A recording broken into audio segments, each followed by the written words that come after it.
Bon Mathieu, on va donc te préparer une rame 425 Pro Moana pour tes prochains entraînements dans le sud-ouest, ok? Donc voilà, on sort la pale Moana, donc on est parti sur du M. 87, modèle Moana, voilà. On a ensuite le pommeau, voilà, tac, qui lui est déjà pré-encollé pour donc venir se mettre en place côté haut de la rame. Et bien sûr côté bas on va avoir la pale et elle on va venir y mettre une colle que j'ai par ici, voilà. Donc c'est des morceaux de colle, voilà, mais qui est un petit peu plus costaud que la colle qu'on met sur les pommeaux. On peut faire également avec une colle en tube type pistolet pour coller les câbles, par exemple, voilà, colle à chaud qu'on appelle aussi, qui s'achète dans le commerce et qui est l'équivalent un petit peu de cette colle. Voilà, que l'on utilise spécialement pour la pale. Donc ici, on va commencer par coller côté pale, d'accord, côté pale. Pourquoi? Parce qu'on a une partie qui est renforcée pour augmenter la solidité de la rame. Donc on va venir ici encoller la partie qui va venir rentrer dans le shaft. Et ensuite, on prendra la taille souhaitée par Mathieu et on viendra mesurer jusque donc la dimension que l'on va se noter avec le mètre et on va pouvoir ensuite commencer les collages après avoir coupé de long le shaft. Donc quelle dimension tu rames aujourd'hui Mathieu? Et hop, petit changement de t-shirt pour passer à donc la dimension finale de la rame de Mathieu. Donc là c'est sérieux maintenant. Donc par rapport à la longueur de la rame, je prends ma rame actuelle. On est ici, donc si je pose les doigts, j'ai à peu près le coude à l'équerre. Ce qui permet aujourd'hui, voilà, de déterminer de façon un petit peu basique les longueurs de rame. Ça fait à peu près plus 10 cm de la taille du rameur. Là aujourd'hui, donc Mathieu, toi tu mesures 1,81 m. Donc on partirait sur 1,91 m. Maintenant, ça va dépendre aussi du rameur, s'il préfère une rame un peu plus petite pour aller chercher un peu plus de puissance. Donc voilà, Mathieu, tu mesures 1,81 m, tu as décidé de faire plus 11 cm de ta taille. Donc je cale le pommeau ici à 192. Voilà, contre le shaft et je viens en fait tracer. Je vérifie que je sois bien calé en bout de table la pale et le mètre. Et là, je viens tracer, donc par rapport au pommeau, l'alignement de mes 192. Donc là, je vais venir couper le shaft ici. Et ensuite, je vais pouvoir coller l'ensemble. Là. Allez, c'est parti.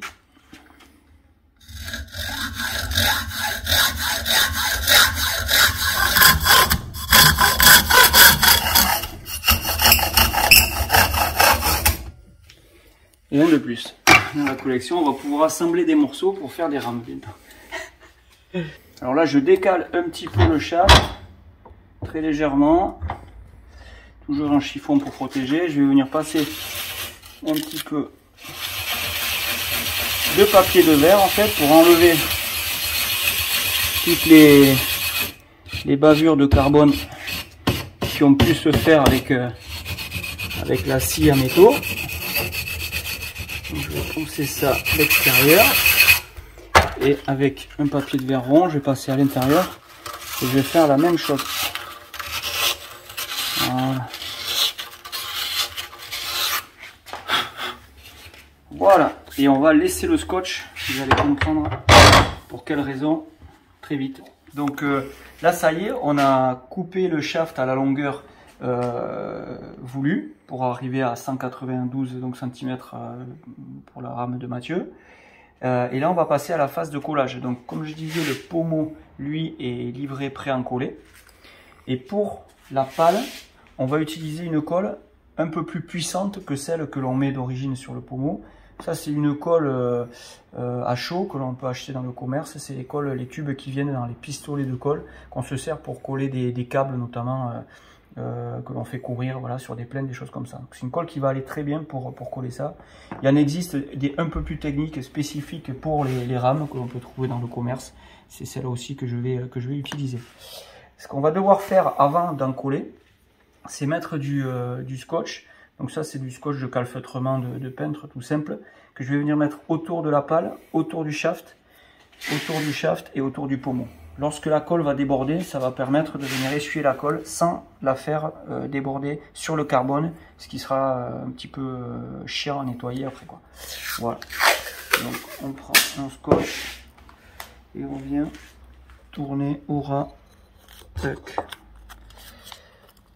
Là, voilà. On va faire la même chose. Alors là, il va être, voilà. Là, on va venir coller tout autour du shaft. Tac. Voilà. Là. Voilà. Hop. Et on va faire la même chose sur la pale. Voilà. Tac. Là. Et on va prendre le tour.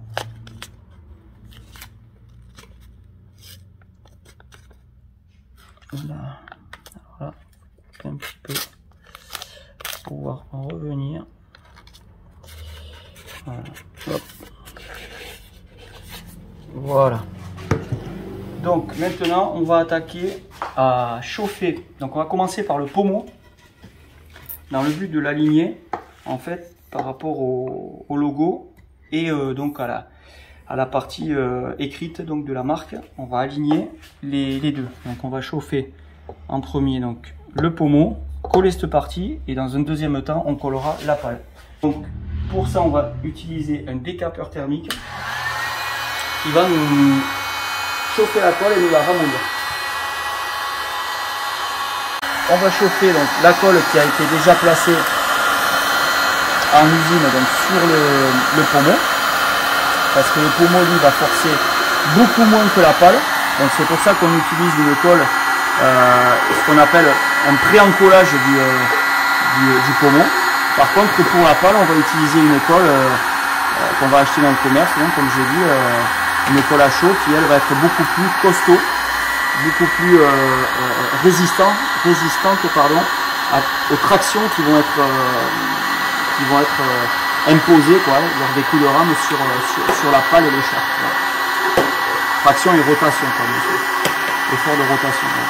Donc là je chauffe bien le décapeur et là je vais chauffer aussi un petit peu la partie intérieure du shaft. Voilà, pour en fait les avoir les deux à température. C'est pas obligatoire, mais c'est quelque chose que je fais moi toujours pour avoir les deux parties du carbone qui soient à la même température.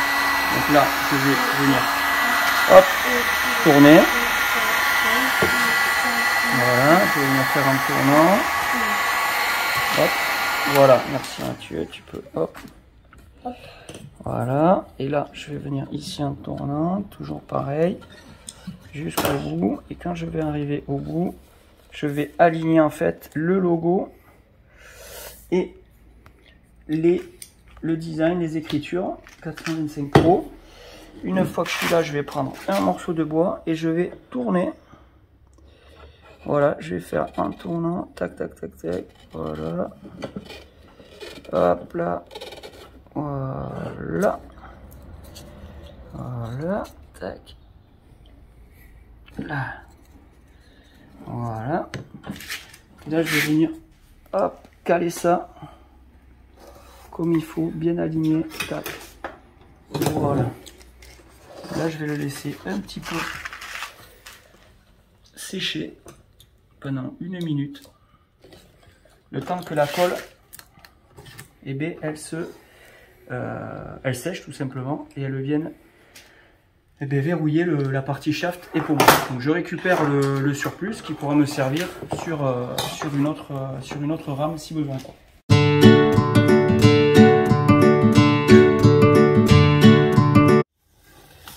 On va enlever le scotch tranquillement. Hop. Voilà. Et là on va faire pareil de l'autre côté. Voilà.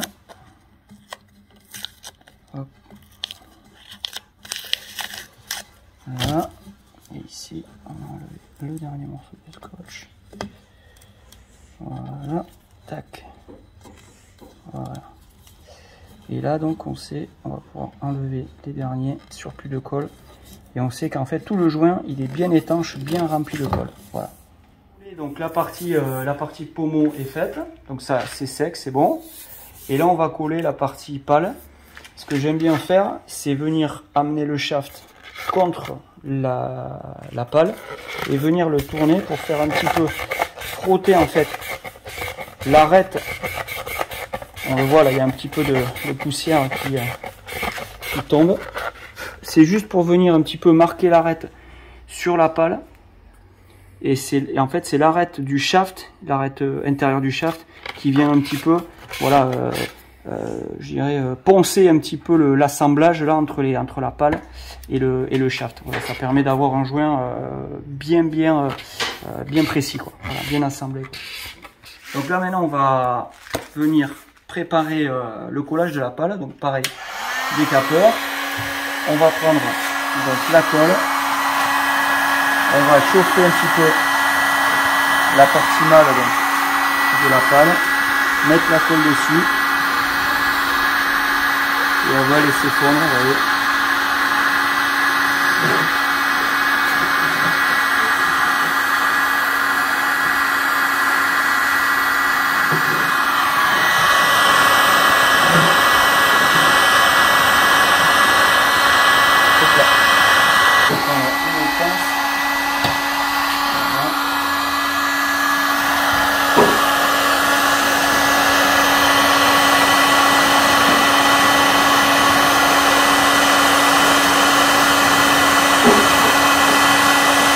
Et donc là je vais venir aussi, voilà, je vais rajouter de la colle à chaud que l'on retrouve dans le commerce, la colle, le tube là qu'on met dans les pistolets pour coller tout ce qui est câble, etc.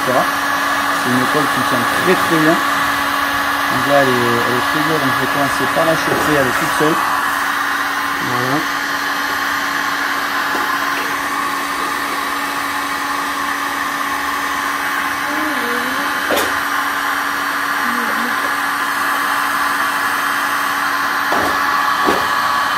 Il faut bien en mettre partout pour être sûr, bien sûr qu'on retrouve de la colle partout, vraiment sur la partie mâle là qui va rentrer dans le shaft. Et c'est très important d'en mettre sur toutes les parties pour pas qu'on ait de zones en fait qui soient creuses, en fait, qui soient vides entre les deux parties. Donc ça il faut prendre vraiment du temps. Après ça va déborder forcément, mais c'est une bonne chose que ça déborde. Et il faut surtout en avoir mis vraiment bien partout. Voilà, là ça commence à être pas mal. Ça va être très bien là. Hop. Voilà. Donc, vous voyez, ça montre à peu près le même état de surface que le pommeau tout à l'heure, qui lui a été pré-encollé en usine quand les rames ont été fabriquées. Là je fais pareil, je chauffe l'intérieur du shaft pour les mettre les deux à même température, toujours en tournant. Ouais, mon fiston aussi qui s'entraîne aussi là-bas à bricoler. Et donc voilà, très important de mettre à température les deux parties qui vont s'assembler. Alors là on est en été donc ça va, mais c'est surtout en hiver quoi, parce que le carbone il va prendre le froid ou le chaud. Donc là je rechauffe un petit peu et là ça y est, je vais venir assembler les deux parties. Voilà. Donc là hop, on va tourner. Là ce que je vais faire, hop, je vais venir avec un morceau de bois, je vais venir réétaler à l'intérieur pour être bien sûr d'avoir de la colle en quantité partout. Voilà. Et là je continue à tourner, à avancer, à venir faire l'assemblage donc dans le petit chanfrein là que j'ai fait tout à l'heure. Et là maintenant, hop, je prends mon morceau de bois et je tourne pour avoir un joint bien rempli. Je le pose à côté Et c'est maintenant ici que je vais venir sur ma table, placer, bien serré, et placer mon pommeau bien parallèle à la table. Donc ma pale là, elle est calée. Je viens ici en haut et je regarde l'équilibre de mon pommeau. Tu peux filmer ici en haut, on va se rendre compte.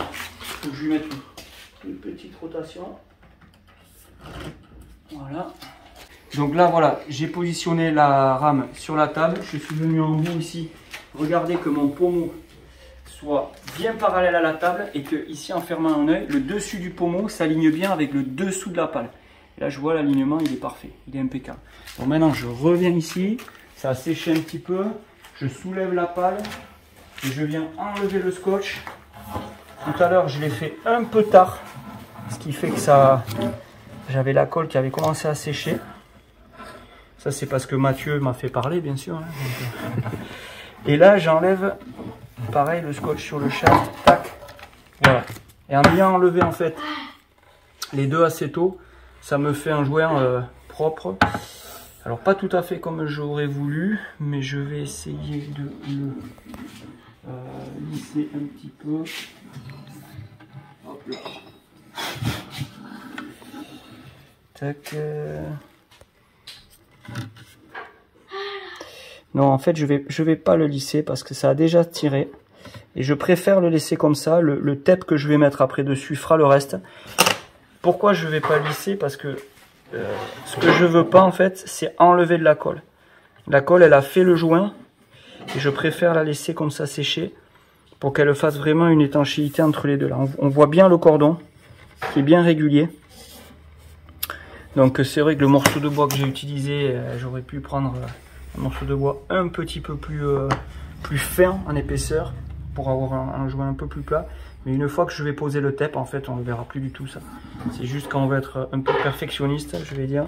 Mais ce que je sais, c'est que là, mon joint, en fait, il est étanche. Et c'est ça le plus important. Souvent, voilà, on discute avec des rameurs qui me disent ouais, j'ai de l'eau dedans. Et ça vient du fait que le joint ici, il n'est pas étanche. Donc il faut absolument faire comme ça avec les scotch, faire déborder la colle, écraser avec un morceau de bois pour être sûr que le joint est bien rempli et laisser sécher comme ça. Voilà. Donc là, on voit ici au niveau du pommeau, on a le joint qui est bien rempli. Et au niveau de la pale, de la même façon, on a le joint aussi qui est bien rempli. Voilà. Donc voilà, on a ici donc une pagaie Moana taille M qui a été coupée donc à 192 cm. La taille de Mathieu, c'est 1,81 m. Il a voulu rajouter 11. Donc on est à 192. Et maintenant que tout est bien collé, que la colle donc a séché, on va venir mettre du tape sur les deux joints pour, je dirais, augmenter l'étanchéité. Hein, voilà. Même si la colle, le joint de colle a fait son job, mais j'aime bien quand même rajouter un petit peu de tape. Pourquoi le tape il est blanc? Alors pourquoi le tape il est blanc? Ça c'est une explication qui va être un petit peu longue. Donc je ne vais pas l'expliquer. Non, en fait, plus sérieusement, c'est parce que je n'ai plus de tape noir. Donc on va mettre du tape blanc à Mathieu. Voilà. Et ça va faire exactement le même effet. Voilà, donc on coupe au ciseau. Le shaft il est encore un peu chaud. Et d'ailleurs la pale aussi, ça c'est une bonne chose. C'est le caoutchouc là, il va un petit peu se ramollir. Donc je vais un petit peu y tirer dessus.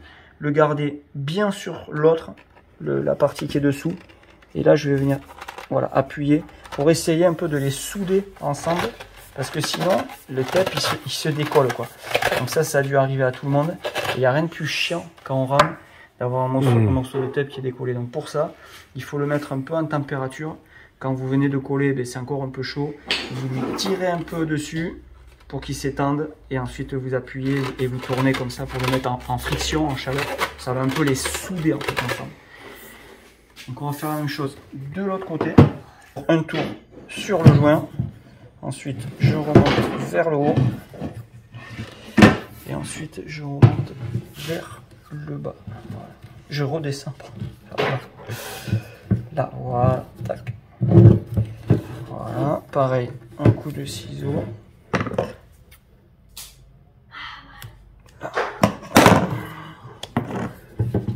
Ciseaux. Il faut le couper au ciseau parce que si vous le faites en tirant un bloc dessus, ben souvent j'ai remarqué qu'après ça se décolle. Donc il vaut mieux le couper et tirer à la bonne tension et ensuite venir chauffer. Et vous avez ici du coup un joint qui est de scotch qui est droit. Donc c'est un petit détail mais j'ai remarqué que du coup ça s'est décollé. Voilà, donc voilà la rame qui est prête. Donc je la passe maintenant à Mathieu. Nouvelle rame, la Moana. Excellent. Voilà. C'est parti pour les trainings et les courses. Merci Olivier. Go. Beau boulot.